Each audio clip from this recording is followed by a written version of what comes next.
भी प्रभु यीशु मसीह की शिक्षाओं को फॉलो करते हैं, सबके लिए प्रभु यीशु मसीह का उद्धार है। बट प्रभु यीशु मसीह के शिक्षाओं को फॉलो करना बहुत जरूरी है। प्रभु यीशु मसीह ने जो कहा है वो हमें करना है। प्रभु ने कहा कि अपने शत्रुओं से प्रेम करो, है ना। यीशु मसीह का जो संदेश है वो प्रेम पर आधारित है, क्योंकि प्रभु यीशु मसीह ने क्रूस पर अपना जान दिया है, अपने आप को बलिदान किया, कुर्बान किया, प्रेम बस। क्योंकि परमेश्वर ने मनुष्य जाति से इतना प्रेम किया कि मनुष्य के उद्धार के लिए, नजात के लिए, छुटकारे के लिए, है ना, उसने अपने प्रिय पुत्र यीशु मसीह को बलिदान कर दिया क्रूस पर, ताकि जो पाप का जो दंड है वो मनुष्य पे ना पड़े, उसको उसने अपने पुत्र के ऊपर में दे दिया।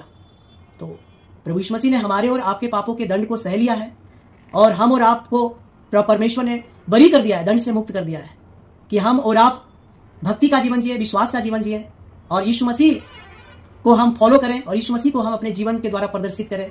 हम यीशु मसीह की समानता में इस पृथ्वी पर जीवन जिए और एक दूसरे से प्रेम रखें। जैसा परमेश्वर ने हम सबसे प्रेम किया, वैसा हम एक दूसरे के साथ प्रेम भाव से रहें और एक दूसरे को क्षमा करें, क्योंकि परमेश्वर ने हमें और आपको क्षमा कर दिया है, दंड की आज्ञा नहीं दिया परंतु दंड से मुक्त कर दिया। तो परमेश्वर ने हमें प्रेम का पाठ पढ़ाया है, क्षमा का पाठ पढ़ाया है, और शांति के साथ वो जीना सिखाया। यीशु मसीह ने कभी भी हिंसा की बात नहीं कही।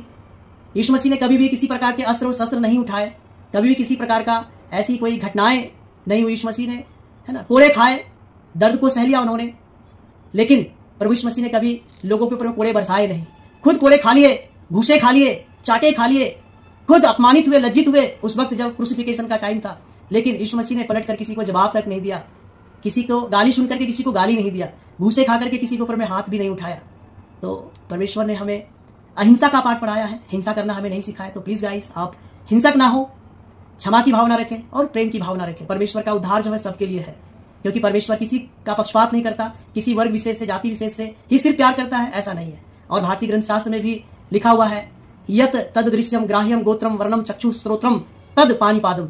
मतलब वो जो परमात्मा है वो हमारी आंखों से दिखाई नहीं देता, क्योंकि वो इम्परसेप्टिबल है, वो अगोचर है, वो होकर के भी वो दिखता नहीं है। यद तद दृश्यम ग्राह्यम, वो ग्रहण करने में नहीं आता। कोई व्यक्ति ये नहीं कह सकता कि मैं इस परमेश्वर को मैंने हाथों से छू लिया है या उसे पकड़ लिया है, क्योंकि वो अगोचर है, वो होकर के भी दिखता नहीं है, तो उसको हम पकड़ कैसे सकते हैं। और लिखा है यत तद दृश्यम ग्राह्यम गोत्रम वर्णम चक्षु श्रोत्रम तद पाणिपादम, है ना। गोत्रम मतलब वो जो परमेश्वर है, जो परमात्मा, उसका कोई गोत्र नहीं है।